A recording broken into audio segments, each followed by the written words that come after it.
Good news! Panalo si VP Sara.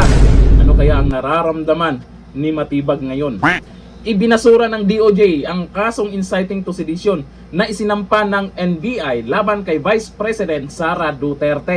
Nako, yung ganitong balita, eto ang ayaw na ayaw ng mga anti-Duterte. Lalo na yung mga atat na ma-impeach siya. Makakatulog kaya sila ngayon? Ayon kay DOJ spokesperson Attorney Polo Martinez, wala silang nakitang prima facie evidence para masigurado na mayroong tsansa na makonvict si Duterte sa nasabing reklamo. Oh, paano yan?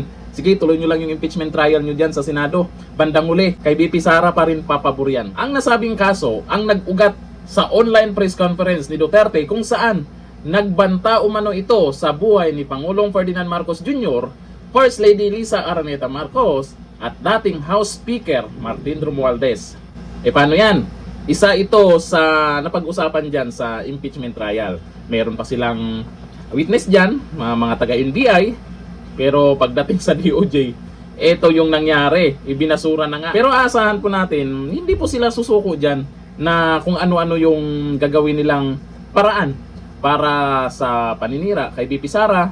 Dahil naman takot na takot talaga ang mga buhaya pagdating sa halalan. Kasi pag si VP Sara ay hindi nila makonvict at pwedeng makatakbo bilang Pangulo ng Pilipinas, wala kasing pwedeng ipantapat kanya.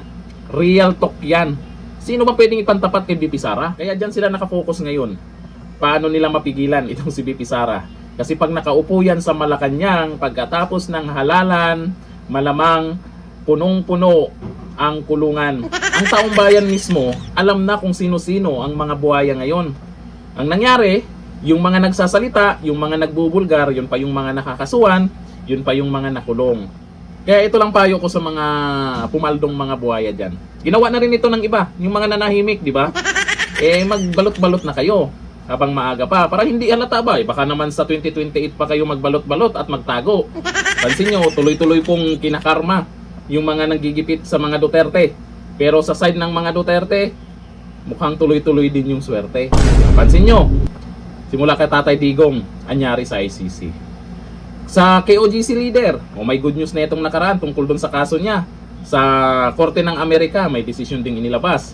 Ngayon, eto, kay VP Sara. Isa ito sa talagang ilang witness ang inilabas dyan sa impeachment trial. Pero ito yung decision ng DOJ.